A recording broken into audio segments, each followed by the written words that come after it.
علی مرزا وقت کا ایک بڑا دجال ہے، انٹرنیٹ کا شیطانی بادشاہ ہے، کیونکہ علماء کی توہین کرتا ہے۔ آج تک کبھی میں نے قرآن پڑھتے ہوئے اس کے صحیح تلفظ کے ساتھ نہیں دیکھا، حدیث پڑھتے ہوئے نہیں دیکھا۔ حضرت میں نے خود پڑھا، کتاب پڑھی ہے چیز آؤ، واقعہ کربلا 72 صحیح الاسانید، حضرت معاویہ پر شراب خوری کا الزام لگایا، ساری حدیث کا غلط ترجمہ کیا۔ اس لیے یحییٰ نور پوری کو سن لیجئے، ڈاکٹر زبیر کی کتاب پڑھ لیجئے، بس کافی ہے۔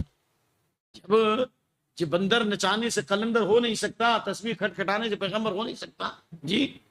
جب بشیر الادمی حضرت ابن عباس کے پاس آیا، اور وہ انجینئر مرزا سے ہزاروں لاکھوں گنا بہتر رہا ہوگا، عربی زبان و ادب کا ماہر تھا، لیکن چونکہ اس نے صحابہ سے علم حاصل نہیں کیا تھا، اس لیے جب حدیث بیان کرنے لگا، قال رسول اللہ، یہ حدیث مسلم شریف میں ہے، یہ انجینئر مرزا کو حدیث لکھ کے بھیجو نا اس کو، قال رسول اللہ کہنے لگا، کہا کہ لا یاذن الحدیث، حدیث مت پیش کرو۔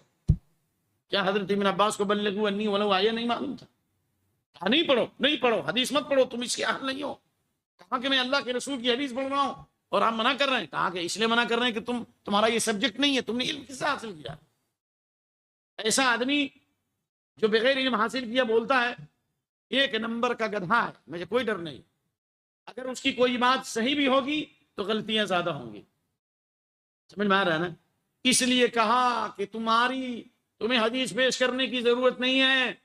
انا کنا مرۃ اذا سمعنا قال رسول اللہ، ایک زمانہ تھا کہ جب ہم اللہ کے رسول کی حدیث سنتے تھے، اصغینا الی اذاننا، اللہ اکبر، ابتدرت ابصارنا، ہم اپنے کانوں کو اس کی طرف کھڑا کر دیتے تھے، نگاہوں کو مرکوز کر دیتے تھے۔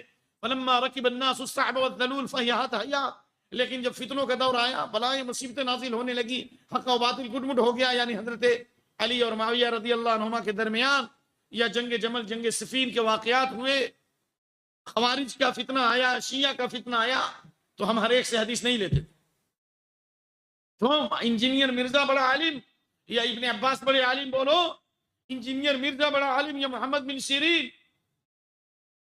جی، کانوا لم یکونوا یسألون عن الاسناد فلما وقعت الفتنہ قالوا سموا لنا رجالکم فینظر الی اہل السنہ فیؤخذ حدیثهم ویترک الی اہل البدع فیترک حدیثهم۔ کیا مطلب اس کا؟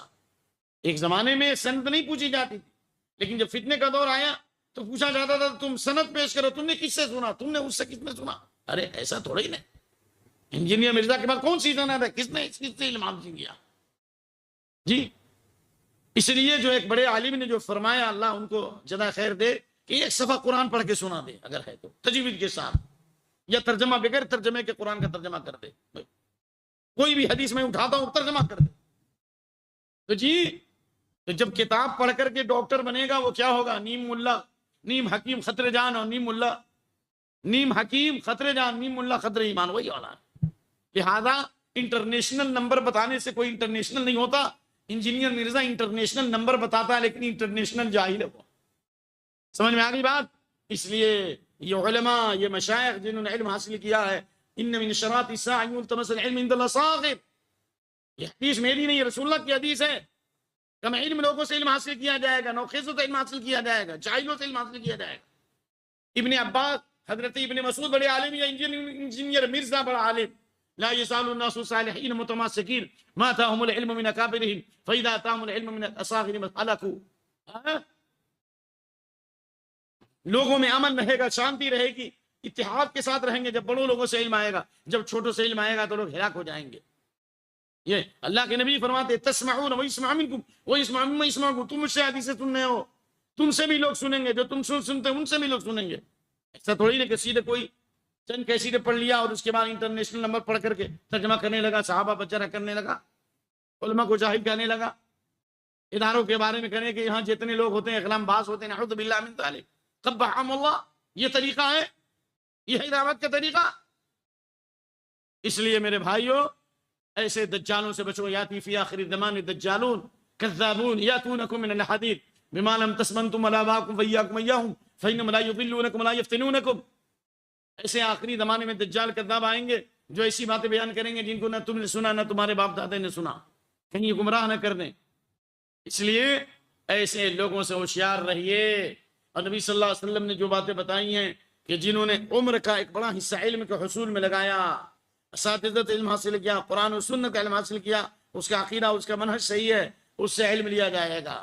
لیکن اس کا یہ مطلب نہیں ہے کہ اس کو ہم بالکل ردی کی ٹوکری میں ڈال دیں. نہیں، وہ اپنے کسی سبجیکٹ میں تیاری کر کے تقریر کرتا ہے، وہ ایک الگ بات ہے. لیکن تقریر کر لینا ایک الگ مسئلہ ہے. اقتصادیات میں تقریر کر لینا کسی سے، لیکن کتاب لے کے بیٹھ گیا، مسئلہ مسائل بیان کرنے لگا، یہ مکسچر ہو جائے گا. یہ ایسا بھی ہو سکتا ہے کہ شربت سمجھ کر پی لیا بوتل شراب کی، کہیں ایسا نہ ہو کہ شراب ہی کو شربت بنا دے. سمجھ گئے؟ تو اس لیے ایسے لوگوں سے ہوشیار رہو. اور میں آپ کو یہ کہوں گا کہ انجینئر مرزا کو چھوڑو، اس مسند پر اور اس ممبر پر اور اس کرسی پر بھی ایسے لوگوں کو بیٹھاؤ جنہوں نے علم باضابطہ علماء سے حاصل کیا ہو، جن کے پاس سند ہو. ایسے ایرو گیرو نتو خیرو کو آواز کی خوبصورتی پر میں ڈاؤ، اللہ کے اس جواب دینا پڑے گا. جب ایک آدمی کتاب پڑھ کر کے سرجن نہیں ہو سکتا، فزیشین نہیں ہو سکتا، ہر آدمی جو اچھا آواز کی خوبصورتی کی وجہ سے ہم اسٹیج پر دیکھو. ایسے لوگ اگر امام احمد کے زمانے میں ہوتے یا سلف صالحین کے زمانے میں ہوتے، یہ کرسی ملتی ان کو؟ نہیں ملتی، واللہ العظیم نہیں ملتی. اس لیے پھول کی پتے کہتے ہیں جب سے حق گوئی میں ہم نے کھول رکھی ہے زبان، ہر طرف سے تیز ہے خنجر ہمارے واسطے. یحییٰ نور پوری کو، ڈاکٹر زبیر کو، ان لوگوں کو سنیے، سمجھ میں آئی بات؟ اس کے بعد پھر دیکھیے کہ یہ کہاں کہاں آگ کے شعلے ہیں، اور کہاں کہاں صحابہ پر تبرہ بازی کیا، اور کہاں کہاں گمراہی ہے، اور کس طرح دجل اور فریب سے کام لے رہا ہے. من لبیس لباس شہرتی البسہ اللہ لباس المذلہ، جو شہرت کا لباس پہنتا ہے اللہ اس کو ذلت کا لباس پہنائے گا. ثم الہب فیہ نارا، پھر اس میں آگ کا انگارہ لگا دے گا. میں پہلے بھی چیلنج کیا، آج بھی، کہ قرآن ایک صفحہ انجینئر مرزا پڑھ کے بتا دے اور اس کا ترجمہ کرے. آج بھی میں بول رہا ہوں، ریکارڈ کرو. اور میں کوئی بھی کتاب بلوغ المرام ہی کھولوں گا اور میں کہوں گا یہ اس حدیث کو میں نکالتا ہوں، یہ حدیث کی وضاحت کروں، اندازہ ہو جائے گا کتنے پانی میں. بس یہ میرا چیلنج ہے، جب تک وہ زندہ ہے تب تک چیلنج انشاءاللہ. اور قیامت کی صبح تک انشاءاللہ جواب نہیں دے سکتا الا یہ کہ سب کچھ چھوڑ کر کے وہ علم حاصل کرنے کے.